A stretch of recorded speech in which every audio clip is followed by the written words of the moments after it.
Bom dia, irmãs e irmãos, que a paz e a graça do Senhor Jesus Cristo seja com vocês nesta manhã de domingo, dia 21 de junho. Estamos no terceiro mês de nosso confinamento social, nosso isolamento social.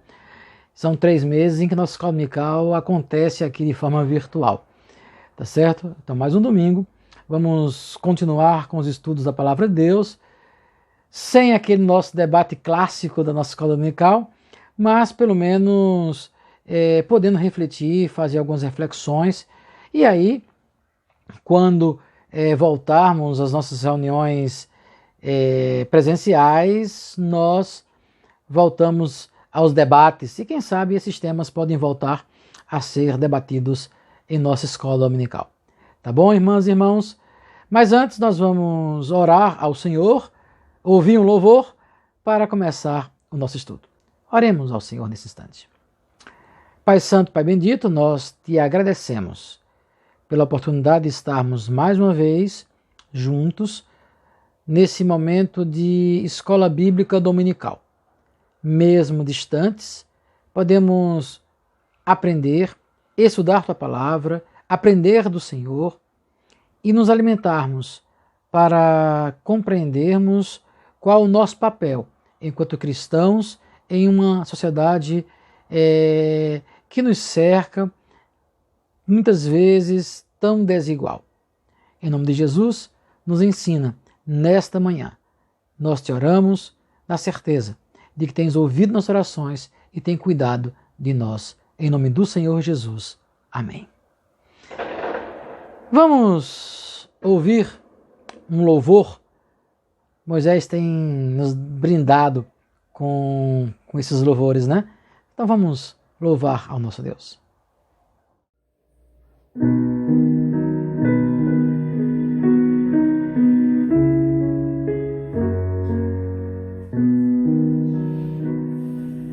Que a beleza de Cristo se veja em mim, toda sua admirável pureza e amor. Ó, tu chama divina, todo o meu ser refina até que a beleza de Cristo se veja em mim.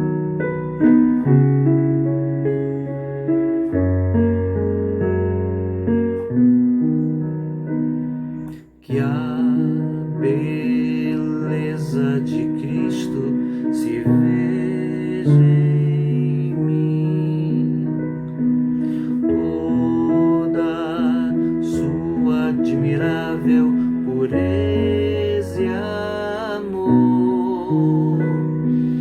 Ó, tu chama divina, todo o meu ser refina até que a beleza de Cristo se veja em mim.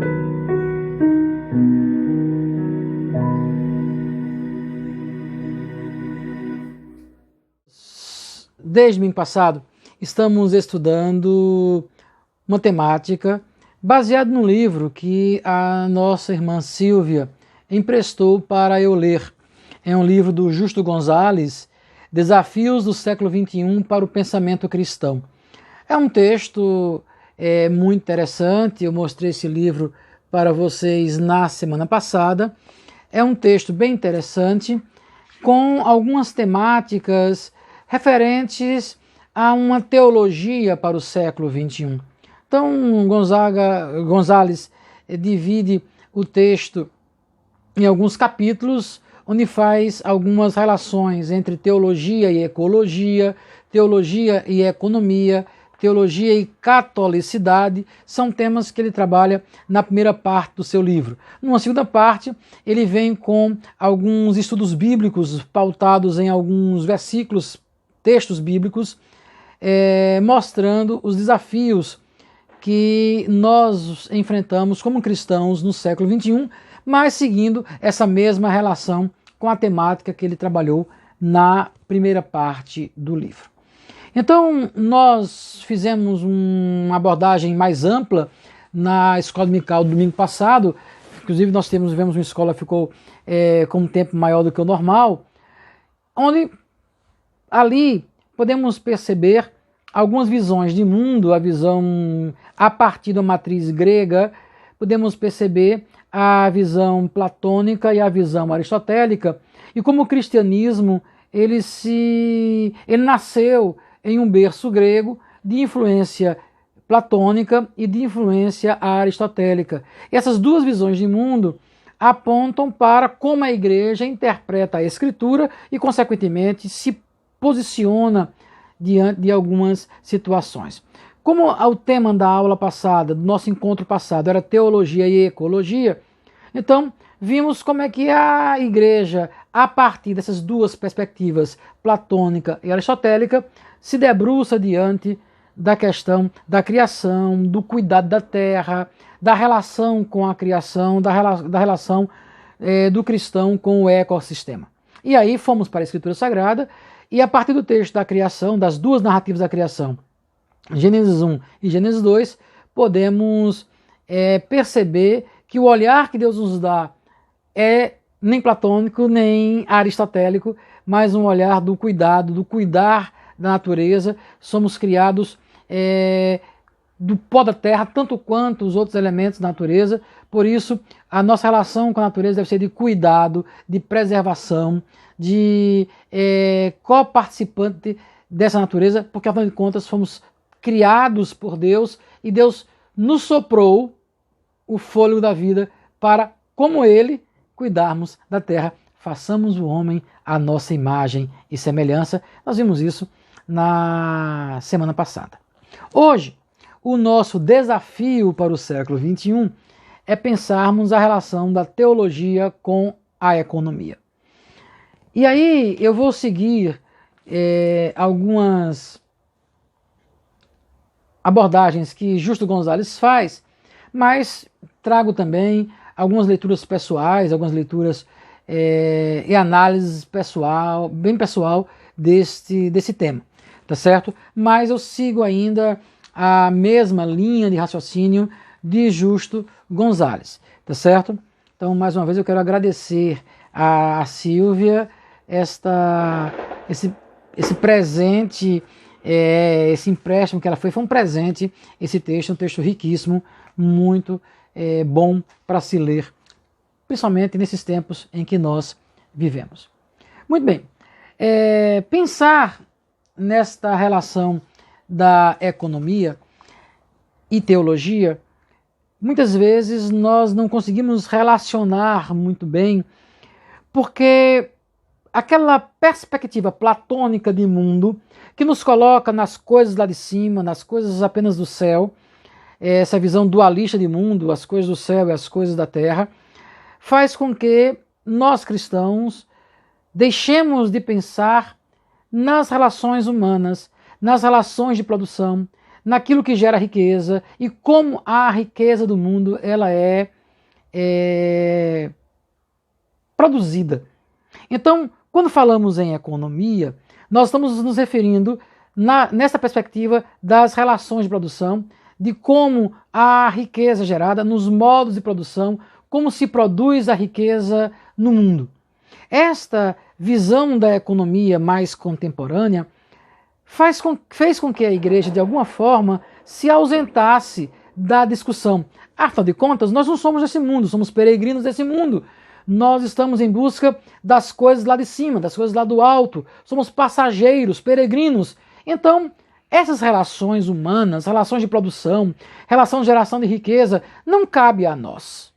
Por outro lado, numa visão aristotélica, em que o mundo é aqui e aqui nós vivemos, a igreja então ela vai relacionar-se com a questão da produção a ponto de marcar o seu espaço na terra e viver bem, porque a terra é lugar de viver bem, a cidade, a polis é o lugar da felicidade. Lembram de Aristóteles? Muito bem. Então, esta riqueza, o bom pai, que é o bom esposo, que é o bom senhor de escravo, é o bom cidadão.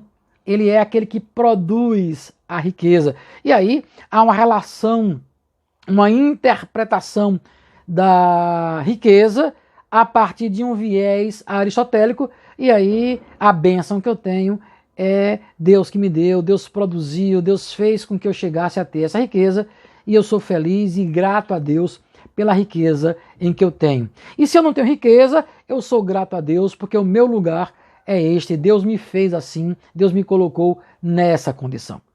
Então a visão platônica me coloca distante das questões terrenas, a questão aristotélica me coloca numa questão de conformidade com o que eu tenho ou com o que eu não tenho, e assim a igreja passou séculos sem discutir a relação da teologia com a economia, com o modo de produção, com as relações de produção.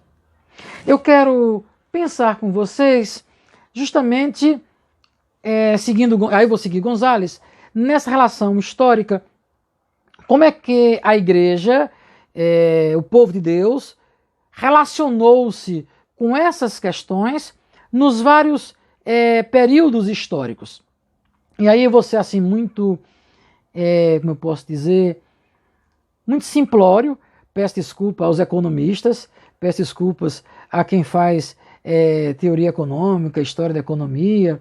Peço desculpa porque eu vou ser bem, vou ser raso aqui, vou trazer 3 pontos, 3 modos de produção básicos, situando em 3 períodos históricos. Vou pensar com vocês no modo de produção escravagista, no modo de produção feudal e no modo de produção capitalista, pensando em 3 épocas históricas. O mundo antigo, modo de produção escravagista, o mundo feudal, a Idade Média, né? O medievo como modo de produção feudal e a Idade Moderna contemporânea com modo de produção capitalista. Olhar como é que a igreja e a escritura sagrada lida com esses 3 momentos históricos e 3 modos de produção diferenciados. Vamos entender, então, que modo de produção é o meio pelo qual se produz a riqueza, se produz aquilo que é a riqueza da humanidade, a riqueza dos homens, o que faz homens e mulheres possuírem ou deixarem de possuir. Então, isso nós vamos chamar isso de meios de produção. Então, o meio de produção, o modo de produção. O modo de produção escravagista, o meio de produzir a riqueza, o modo de produzir a riqueza escravagista, como o próprio nome já diz, está baseado numa relação de escravidão, onde você tem um proprietário dos bens, proprietário da terra, proprietário de pessoas, de escravos, e esses escravos produzem a riqueza que fica exclusivamente com esse senhor, com esse proprietário. Esse escravo pode ser fruto de uma guerra, então escravos de guerra, pode ser escravos por dívida, alguém que devia alguma coisa a alguém e passou a ser escravo dele, ou, em alguns casos, escravos por invasão, dominação de povos, e os povos que perderam a guerra passaram então a ser dominados, passaram a ser subjugados por povos mais poderosos. Nós tivemos no Brasil, a história brasileira recente aponta para a escravidão no Brasil, foi essa escravidão de dominação, onde ingleses, europeus foram às Américas, foram à África, fizeram prisioneiros os escravos, os africanos, os negros africanos, trouxeram para as Américas, fazendo deles aqui escravos. Então esse é um tipo de escravidão. A Grécia, nós temos escravos, muitos escravos que vinham do norte da Europa, considerados bárbaros pelos gregos. Esses, por não ter o conhecimento da cultura grega, viviam como escravos dos gregos. Os romanos tinham muitos escravos por dívidas e também escravos de guerra. Então esse é o contexto do mundo antigo. Esse modo de produção escravagista fez com que a riqueza continuasse nas mãos dos proprietários de terra. A terra era símbolo de riqueza. Então quem possuía a terra, este passava a ser detentor de poder. E os escravos, então, iam produzir, gerar riqueza e mais riqueza para esses donos da terra. Então, a terra, a propriedade, é o que é o grande foco, é o foco deste modo de produção. Então, o foco está na exploração de homens a partir da exploração da terra. O modo de produção feudal já tem uma outra perspectiva. O foco está na propriedade privada dos nobres, uma nobreza, uma certa elite oriunda dos proprietários de terra do mundo antigo. Eles começam a se aproximar de reis, começam a ter o apoio da igreja para justificar o pertencimento dessas terras e tem uma relação com aquele que vai produzir para ele, não de escravidão, mas de serventia. Ele é o servo, porque Deus o fez servo, Deus fez uns proprietários de terra, outros servos, e eu devo então um certo favor a esse servo. Nós temos aí um modo de produção feudal. E o modo de produção capitalista está baseado na produção de toda uma riqueza proveniente da força de trabalho, da classe trabalhadora e dos meios de produção, das ferramentas, da terra, de uma classe econômica mais abastada, no caso de uma burguesia. Então, o material, a matéria-prima, juntamente com a força de trabalho, vai gerar o modo de produção capitalista. O foco está na propriedade privada dos meios de produção. 3 épocas, 3 momentos distintos: antiguidade, medievo e modernidade, contemporaneidade, isso com modos de produção diferenciados. Muito bem, vamos pensar nessa relação da economia, nesses 3 períodos, a partir desses modos de produção. E como a igreja, como o povo de Deus, na antiguidade e ainda povo de Israel, depois no medievo e na contemporaneidade, como é que o povo de Deus se relaciona a partir da escritura com esses modos de produção? Qual o impacto que a igreja vai ter de fato nessa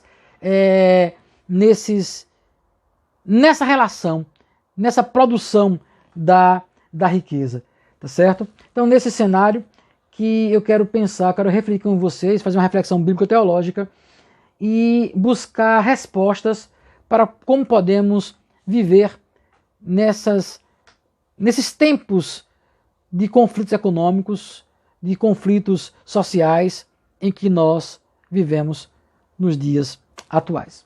Então vamos olhar primeiramente para o modo de produção escravagista, que é o modo de produção da antiguidade. O foco está na propriedade privada e no uso de pessoas que vão ser exploradas a partir da condição de escravos.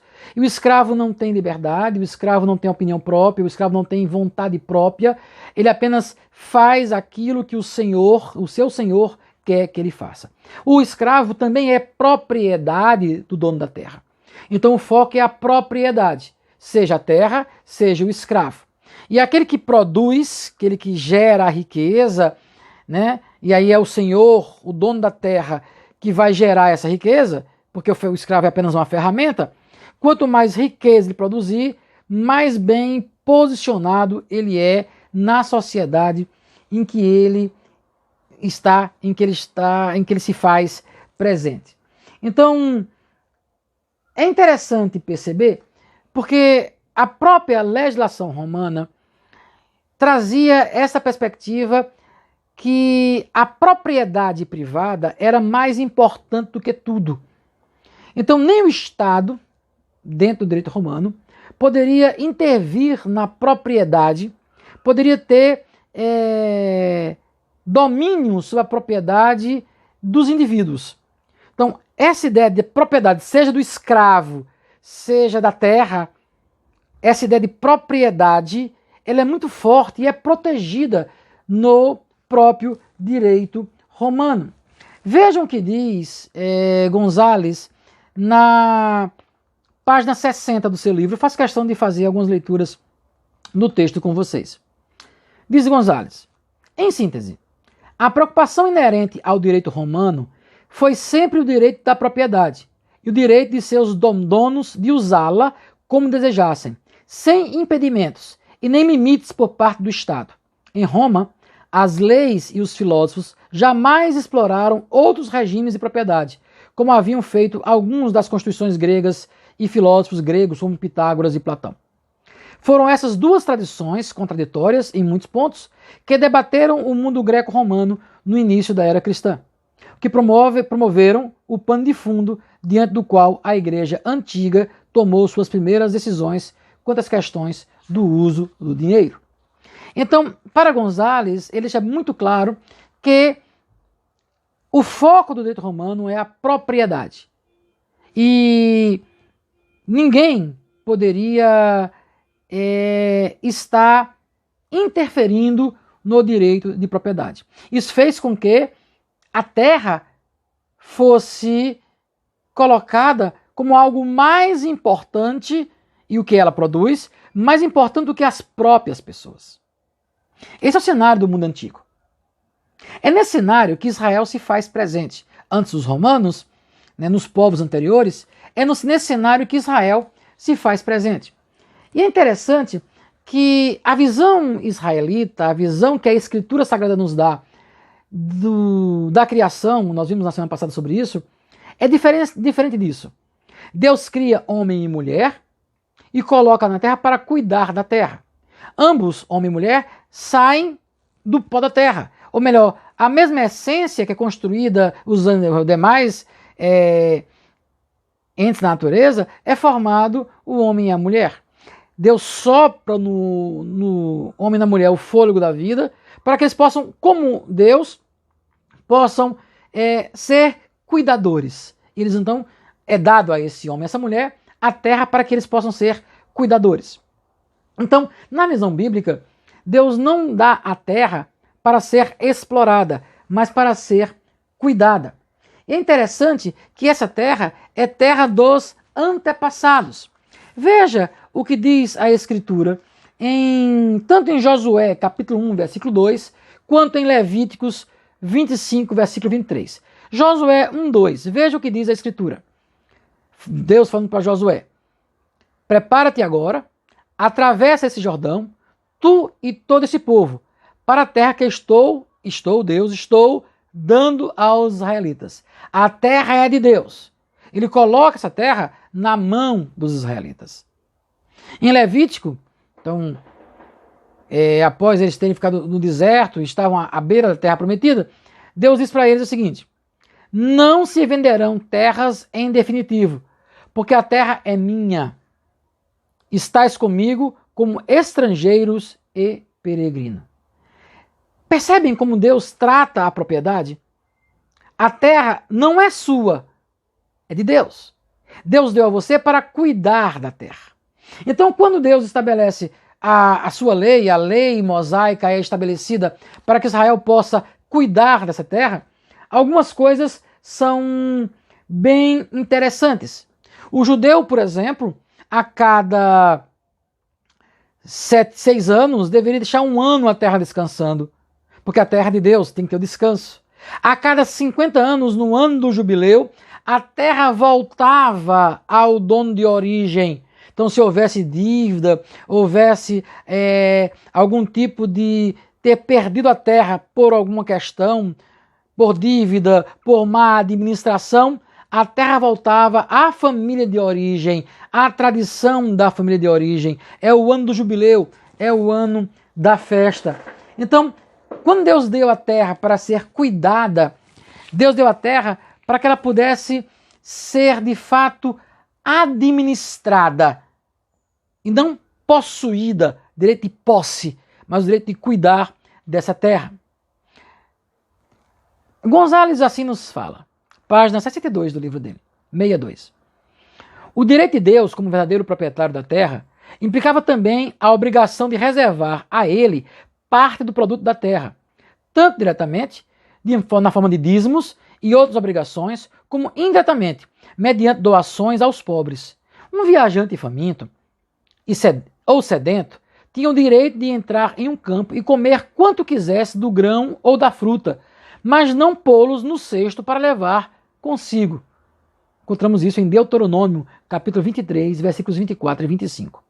Do mesmo modo, os pobres, os órfãos, as viúvas e os forasteiros tinham direito de uma porção de toda a colheita. Isto incluía as beiradas de qualquer plantação de cereais, que não deveriam ser colhidas, qualquer fruta ou grão que caísse em terra, e tudo que os ceifeiros ou coletores deixassem depois de passar pelo campo uma vez. Então, nós encontramos isso na narrativa lá de Ruth e Noemi. Estão lembrados? Quando Noemi perde o esposo, perde os filhos, e ela e Ruth voltam para Israel. Então são duas viúvas, e aí elas vão ao campo de Boaz, e elas passam a comer do que cai, porque na hora da colheita o que cai no chão era das viúvas, dos estrangeiros, dos pobres, que não tinham terra. Então a terra, a produtividade, o que era produzido era de Deus. A consciência que o povo de Israel tinha de que aquilo era de Deus. Percebe a diferença entre o olhar da antiguidade dos romanos, em que a terra é propriedade e nenhum Estado pode interferir, e o olhar da Escritura Sagrada a partir da lei mosaica, de que a terra é de Deus e a terra deve servir para o bem de todos, não apenas dos seus proprietários. Então, a sociedade da antiguidade escravizava. A sociedade da antiguidade explorava o homem para explorar a terra, para garantir apenas a riqueza de um grupo específico, de uma aristocracia, de uma elite econômica. Esses se tornaram os senhores de terra, os senhores da antiguidade. Mas no olhar de Deus, nós temos uma outra perspectiva. Deus propôs a valorização do ser humano. Deus propôs o cuidado com o órfão, com a viúva, com os pobres, porque a terra não é do homem, a terra é de Deus. Que Deus cedeu, Deus permitiu que Israel nela cuidasse. Tanto é que quando Israel pecou, Israel distanciou-se de Deus, ele vai ao exílio. Deus tira Israel da terra e diz: olha, vocês pecaram contra Deus dos pais de vocês. Então, Deus é o Senhor da terra. Enquanto o modo de produção escravagista explora, faz homens e mulheres dependentes uns dos outros, a visão bíblica aponta terra como lugar de bênção, a não exploração, o cuidado com o outro. É nesse cenário que nasce a igreja cristã. E a igreja cristã nasce, como nós já vimos em outras ocasiões, ela nasce num cenário romano, onde Cristo se faz presente. Cristo não nasce proprietário de terra, Cristo nasce no meio de uma família de marceneiros, de carpinteiro, né? Então José é carpinteiro, e ali nas margens, na região da Galileia, Jesus Cristo cresce ao lado de pescadores, e é nesse contexto que ele começa o seu ministério e as multidões passam a segui-lo. Nesse contexto de pobreza, nesse contexto de não propriedade de terra, mas um contexto em que Israel não era escrava de Roma, mas os romanos tinham escravos. Consequentemente, havia uma relação de exploração do homem pelo homem no contexto neotestamentário, no início da igreja cristã.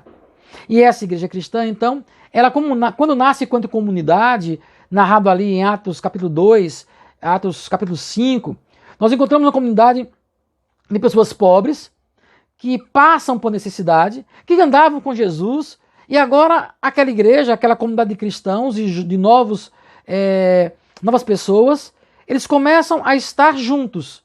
E a palavra diz que eles partiam o pão de casa em casa, eles comiam as refeições diariamente no templo, partiam o pão de casa em casa, estavam juntos, não havia nenhum necessitado no meio deles. Em Atos capítulo 6, os apóstolos chamam essa comunidade diz, olha, vamos escolher pessoas para que possam cuidar das viúvas, porque algumas viúvas, aquelas de origem grega, estão sendo esquecidas na distribuição diária.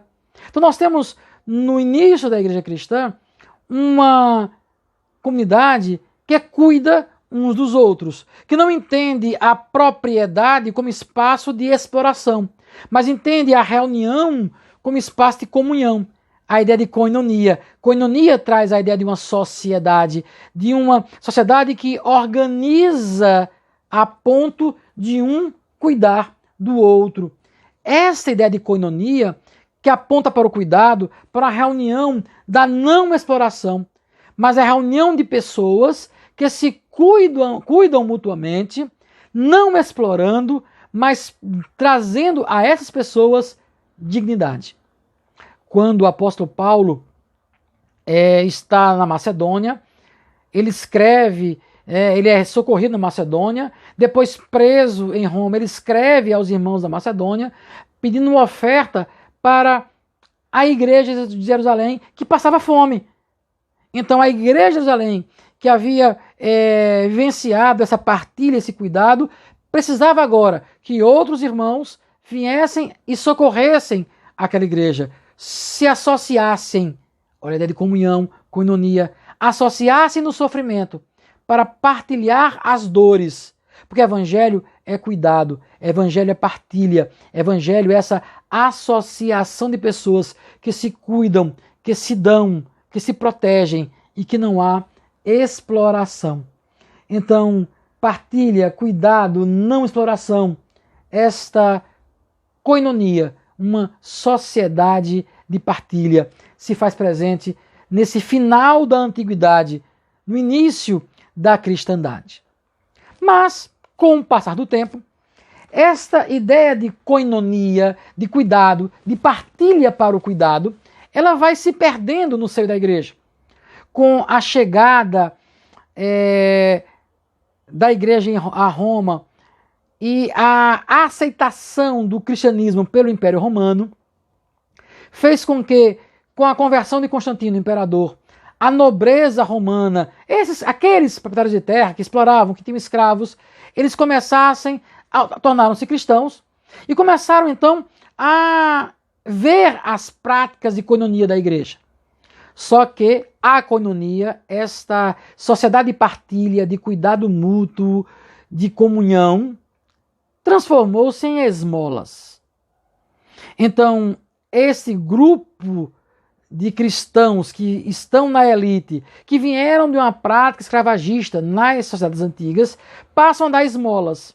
E as esmolas passam a substituir a koinonia, a partilha diária, o cuidado com o outro. Então, quanto mais eu dou esmolas, quanto mais eu contribuo, mais eu apareço na corte, mais eu me aproximo de Deus, na visão desta nobreza romana. E aí começa-se a se comprar os lugares mais próximos do altar para enterrar as pessoas mais nobres, começa a se ter os beneméritos das sociedades religiosas. A igreja, então, da koinonia, dessa sociedade de partilha, passa a viver da exploração da própria pobreza. Mas a Idade Média, em que vai, então, sair o modo de produção escravagista e adentrar um modo de produção feudal, porque agora esse nobre, que dá esmola, ele é abençoado por Deus. Há a bênção da igreja sobre ele. E os servos, aqueles que pagam impostos, não são mais escravos, pagam impostos para poderem plantar, para poderem ter sua proteção militarizada, para poder receber os sacramentos.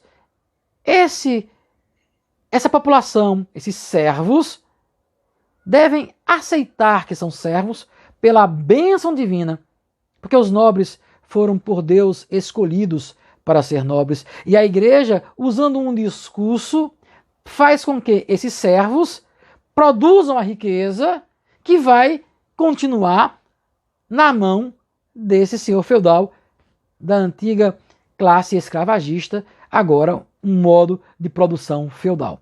Esse modo de produção se fecha nos pequenos feudos, onde eles começam a enriquecer e cada vez mais enriquecer esta igreja, porque afinal de contas as esmolas são dadas à igreja para garantir a posição desse senhor feudal.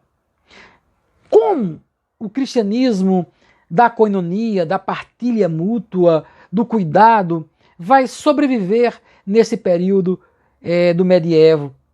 Como? Através de alguns pregadores ousados na palavra, afiados na língua, e da experiência dos mosteiros. Os mosteiros vão ser grandes experiências de koinonia, onde a população pobre passa a ter um cuidado, passa a viver essa sociedade de partilha.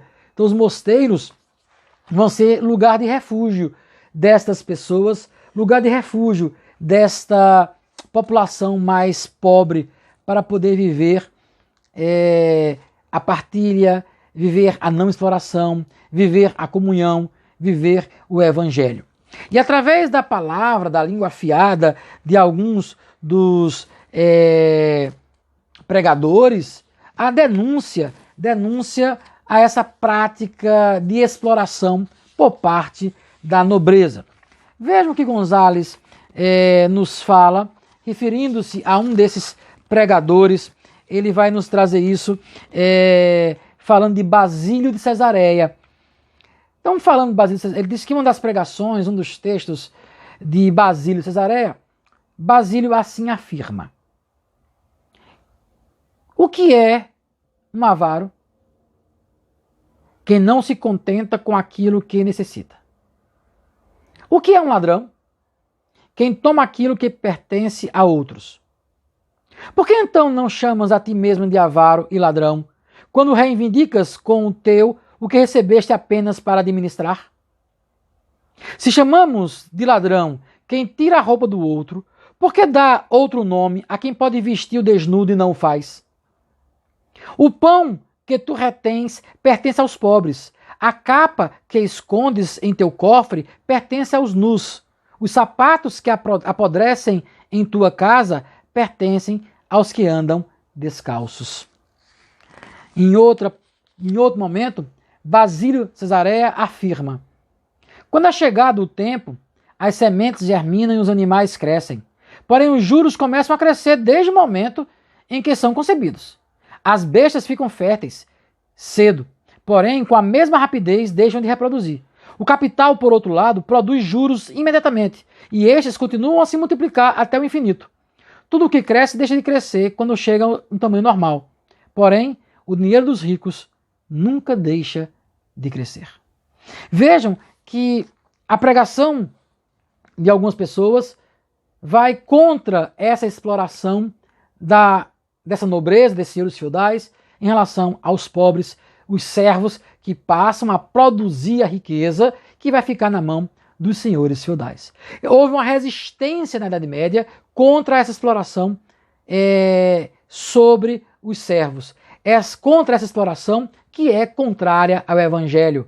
Então, pregação e a vivência numa sociedade de comunhão, em uma sociedade de partilha. O que nós percebemos é que o medievo, esses espaços, tanto a pregação quanto os mosteiros, passam a ser lugar de resistência. Resistência contra a exploração, resistência como lugar de comunhão, de partilha, de pregação, de vivência do Evangelho. Quando nós adentramos o mundo moderno, a partir do século XVI, século XVII, nós temos o estabelecimento do Estado moderno. Então os grandes estados estão se estabelecendo na Europa, saindo da Europa em busca de novos mercados consumidores para poder, em busca de matéria-prima, para produzir e enriquecer. O foco deixa de ser especificamente a propriedade privada da terra e passa a ser a produção da riqueza da terra e daquilo que, juntamente com a terra, vai gerar a riqueza. Nesse período, então século XVI, século XVII, está surgindo uma nova classe entre homens e mulheres que não são nobres, proprietários de terra, não são servos, não são escravos, mas construíram um certo volume de riqueza durante o medievo, nos feudos, negociando com os feudos, e essa nova classe é chamada de burguesia. Essa burguesia, então, passa a estabelecer uma nova relação com a produção da riqueza. É aquilo que, com o advento da Revolução Industrial, vai ser chamado de modo de produção capitalista. E como se dá o modo de produção capitalista? Através de um proprietário dos meios de produção, da terra, da ferramenta, da mercadoria, da matéria-prima, que vai pagar ao antigo servo, agora trabalhador, operário, proletário, vai pagar para ele produzir. Então, a força do trabalho desse produtor, desse trabalhador, juntamente com os meios de produção que esta burguesia, essa nova classe tem, vai produzir riqueza, vai produzir o capital. E o capital produzido, em vez de ser dividido de forma igualitária, ele vai ficar na mão da burguesia. A burguesia pagou a classe trabalhadora para que ela produzisse. Então paga parte. O restante vai ficar com a burguesia. Isso faz com que essa burguesia acumule mais riqueza e a classe trabalhadora cada vez mais tem que trabalhar mais para poder se sustentar, gerando uma desigualdade. É nesse contexto que a reforma protestante vai se estabelecer. A partir do século XVI nós temos a reforma protestante. E a reforma ela vai aparecer e vai se sedimentar, vai se fortalecer em países que adotaram um modo de produção capitalista. Então, o discurso que era feito no medievo de que os nobres Deus escolheu e os servos Deus concede a eles serem servos, também vai estar presente no discurso da modernidade. Então, Deus deu a você a capacidade de trabalhar, de produzir, seja feliz, agradeça a Deus, e Deus tem abençoado pessoas com a riqueza com que eles têm produzido, e na benesse dessas pessoas, abençoadas por Deus, são bondosos e pagam o seu salário. E assim você mantém o status desses grupos. Sai a nobreza, entra a burguesia. Sai os servos, entra a classe trabalhadora. A desigualdade começa a existir. Esse é o modo, continua a existir, desculpa. Esse é o modo de produção capitalista. Nesse contexto, a igreja ela termina se aliando ao discurso da burguesia, porque o discurso da burguesia é o que vai manter esta igreja.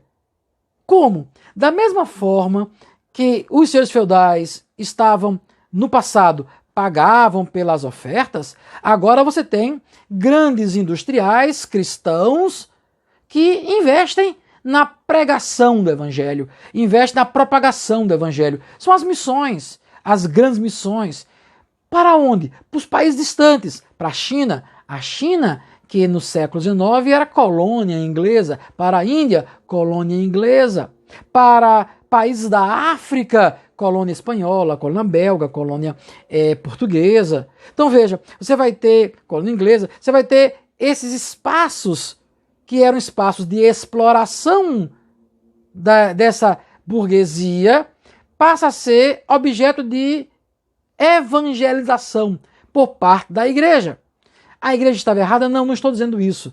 A igreja estava como igreja querendo anunciar o evangelho a todas as nações e pregar o evangelho. São as missões, né? E aí a gente tem a história dos nossos missionários, as missões modernas. Mas quem financia as missões? Esta burguesia que de alguma forma quer expandir o seu mercado para garantir mercado produtor, mercado consumidor para os produtos que ela mesma produz. A igreja envolvida no processo, olha a visão platônica das coisas do alto, esquece de cuidar daqueles que precisam. Então nós temos isso na Idade Moderna. Esse modo de produção capitalista faz com que a igreja se envolva com essa perspectiva da pregação do evangelho, deixando de se preocupar com as questões ligadas ao cuidado, à não exploração, à sociedade de partilha com a ideia de comunhão. No século XX, nós temos duas grandes guerras mundiais, nós temos essa divisão do mundo em dois mundos, primeiro mundo, segundo mundo, mundo capitalista, mundo socialista, nós temos morte, exploração e perseguição nos dois lados do mundo, e cada vez mais nos dois lados, com morte e com exploração, aumenta a desigualdade, e a igreja, num período muito longo, continuou apenas pensando nas coisas lá do alto. Então, como igreja, podemos olhar para a economia nessa relação, economia como relações de produção? Como igreja podemos olhar? E que respostas podemos começar a visualizar no século XXI? Quando nós, igreja, não somos mais alienados, entendemos que o Evangelho de Jesus Cristo é o Evangelho que é anunciado para o homem integral, para o homem que vai para o céu, mas para o homem que aqui está na terra e que aqui também passa fome, aqui é explorado, aqui fica doente, aqui sofre perseguição, aqui sofre pela cor de sua pele, pela sua condição social, pela sua condição de gênero. Como é que nós, igreja, podemos encontrar e trazer um evangelho que anuncia a salvação em Cristo Jesus, perdoando os nossos pecados, nos levando para a eternidade, mas que fale com esse homem e essa mulher que aqui, onde estamos, vive e sofre com essas relações de produção que leva à exploração do homem pelo homem, à exploração do ser humano pelo ser humano. É nesse contexto que esta reflexão da teologia com a economia acontece. Gonzalez, ele nos faz essa reflexão e nos aponta alguns, eu não diria caminhos, mas algumas reflexões bem interessantes. Antes de mais nada, é preciso com que nós retomemos aquele conceito de criação que nós vimos no domingo passado, que eu já falei aqui hoje. Criação como um elemento que nos leva a entender que nós somos feitos do pó da terra. E como a criação, nós temos a mesma origem. E que Deus nos deu, soprou em nossas narinas o fôlego da vida, fazendo como Ele, cuidadores. Então, essa consciência, primeiro, de que nós somos cuidadores uns dos outros, cuidadores da natureza, e como Deus, nós temos a missão de cuidar, de estar ao lado de. E aí, nós vimos semana passada que Deus esteve sempre ao lado do homem e da mulher, na criação, no pecado, durante a história da humanidade. Deus sempre esteve ao lado oferecendo a sua mão, resgatando este homem e essa mulher da condição de pecadores, dando a oportunidade e resgatando esse homem e essa mulher na sua dignidade. Essa consciência é a primeira coisa que nós devemos ter. Entender que como cristãos fomos chamados para uma comunidade de koinonia, uma sociedade de cuidado, uma sociedade de partilha. E essa ideia de cuidado e de partilha aponta para uma igreja que não está em uma condição de superioridade, que não faz a caridade, que não dá a esmola para estar bem com Deus, para estar nos melhores lugares. Ou como se dizia antigamente, eu acho que não diz mais isso mais não, né? Estar bem na fita. Não é a igreja que faz a caridade para aparecer, para se mostrar, mas é a igreja que é comunidade de partilha, que está no mundo para partilhar. Partilhar o quê? O Evangelho de Jesus Cristo. Partilhar amor, paz, solidariedade, partilhar justiça, partilhar respeito. Uma igreja que está para levar as pessoas a sentirem-se bem em seu meio. Olha o texto de Atos, capítulo 2, versículos 42 a 47. Comiam o pão de casa em casa, estavam no templo diariamente, partiam o pão de casa em casa, comiam suas refeições com singeleza de coração, e dia a dia acrescentava-lhes o Senhor os que iam sendo salvos. Então, a ideia de coinonia, de uma sociedade de partilha. E aí, entender que produtividade, riqueza produzida, não é pecado em si. A produção da riqueza não é pecado. O produzir não é pecado. Não é esta a ideia. Mas qual é o pecado? O pecado está justamente nesta perspectiva da desigualdade, da perpetuação da desigualdade. Então, é preciso entender que a riqueza produzida precisa ser, de alguma forma, partilhada. Riqueza não é para explorar, mas é para partilhar. Se o Evangelho nos fez ricos da graça, do amor, não é para acumular essa graça e esse amor, é para partilhar. Se o Evangelho em Cristo, através do Espírito Santo, nos deu dons espirituais, esse dom não é para ser usado para meu crescimento individual, mas para o crescimento do outro. Paulo diz isso quando escreve aos Efésios. Os dons são usados para o crescimento do outro, para o desenvolvimento do corpo de Cristo, até que todos cheguemos à unidade do pleno conhecimento, à unidade da fé, do pleno conhecimento de Cristo Jesus. Então, a riqueza, os dons, os bens são usados não para exploração nem para acúmulo próprio, mas para partilha. Quando entendemos que somos criação, quando entendemos que somos, enquanto igreja, uma sociedade de partilha, comunhão, partilha, nós vamos entender que a produtividade, a riqueza produzida é riqueza para o outro. E aí, a igreja precisa profeticamente anunciar esta necessidade de partilha igualitária. A riqueza, seja de dons, seja de graça, seja de bens, ela não pode apenas beneficiar camadas da população. Ela é para ser distribuída para que todos tenham acesso à graça, aos dons, aos bens, ao Evangelho de Cristo Jesus. As expressões que Gonzales nos traz quando ele vem fazendo esta reflexão é o seguinte: ele aponta então 4 caminhos, né? Alguns pontos para refletirmos. Eu vou ler Gonzales aqui. Em primeiro lugar, a doutrina da criação. Esboçamos no capítulo anterior, indica não apenas a importância do espiritual do mundo físico, mas também nosso próprio parentesco com o restante da natureza. Embora pensemos que somos donos da natureza, somos parte dela. E todo dano que fizemos a ela, fazemos a nós mesmos. Os outros seres da natureza, inclusive a terra, o ar e o mar, têm seus direitos, e os violamos para o nosso próprio risco e risco deles.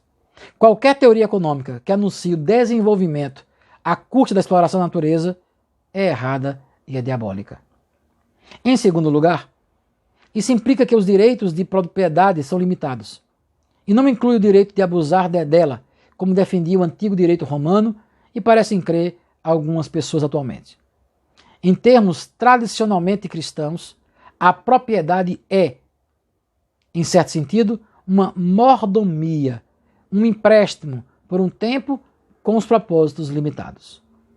Em terceiro lugar, como povo que anuncia a coinonia do reino, a igreja precisa dar sinais de compartilhamento de bens e de recursos que a verdadeira economia envolve.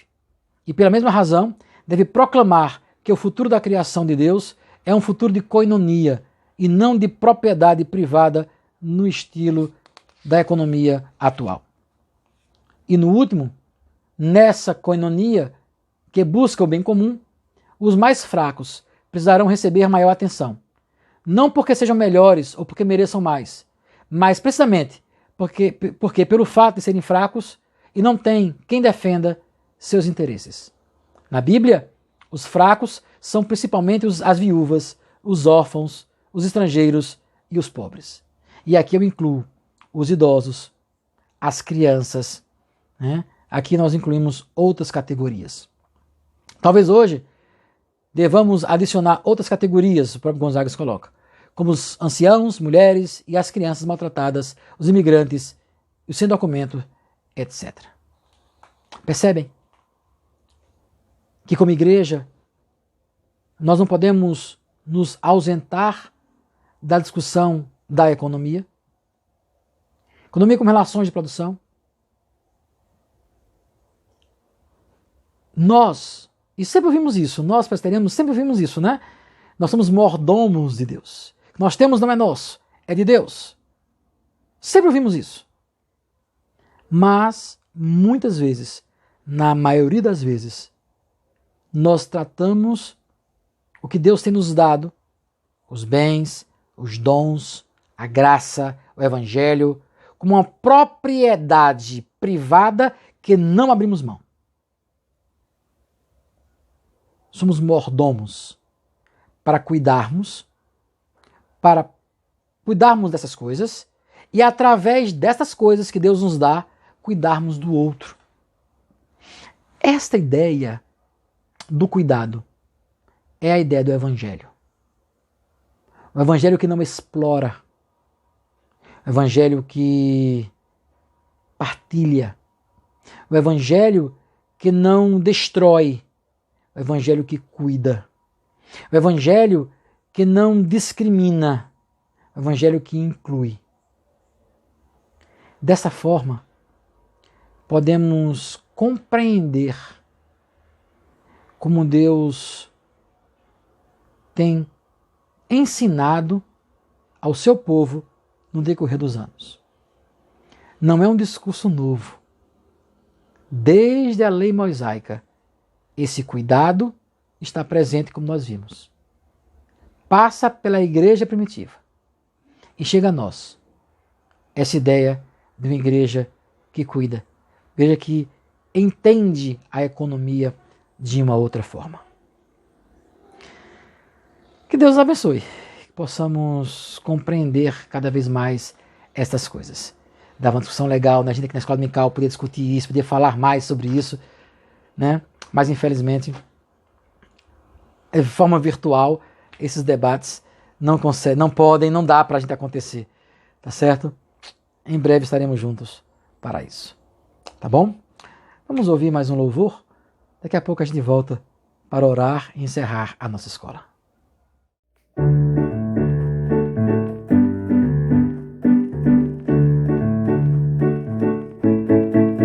O Senhor me chamou a viver a alegria do amor. Foi teu amor que nos fez conhecer toda a alegria da vida, Senhor.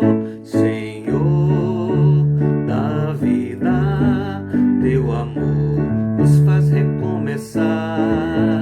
Eu sei que nossa vida é vida perdida pra quem não amar. Nunca é longo demais o caminho que nos leva ao encontro do amor. Foi teu amor que nos fez descobrir toda a alegria da vida, Senhor. Senhor da vida, seu amor nos faz recomeçar. Eu sei que nossa vida é vida perdida pra quem não amar. O Senhor nos chamou a viver como irmão simplesmente.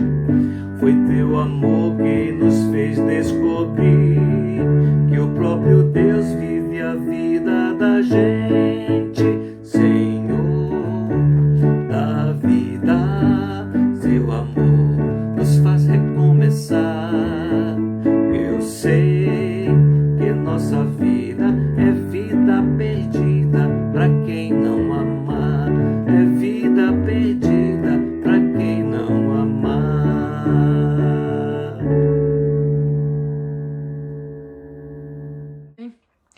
Essa semana, nosso irmão Davi passou a semana internado, né? Nós acompanhamos, já está de alta, glória a Deus por isso.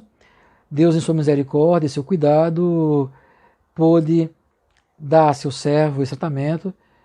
Ele mesmo disse que não é fácil, né? Que o bicho é difícil, o bicho é brabo, ele mesmo falou assim. Vamos então orar para que Deus possa continuar abençoando na cura total a seu servo e a sua serva Edilce, e também nos protegendo os demais membros da igreja dessa enfermidade e de outras enfermidades também. Tá certo? Então vamos continuar em oração. Essa semana é uma semana de festejos, mesmo sem feriado, mas semana de festejos juninos, tá certo? Vamos sempre ter cuidado, vamos continuar em casa, lembrando que a fé não imuniza, cuidado em casa, se sair, sai de máscara, for receber alguém em casa, recebe de máscara, sempre os cuidados necessários vamos ter, não vamos abrir a guarda, tá bom? Mesmo que abra um comércio, não vamos abrir a guarda, vamos manter firmes no propósito de nos cuidarmos, para que assim Deus permitir e com segurança possamos voltar a nos reunir em nossos templos, ok?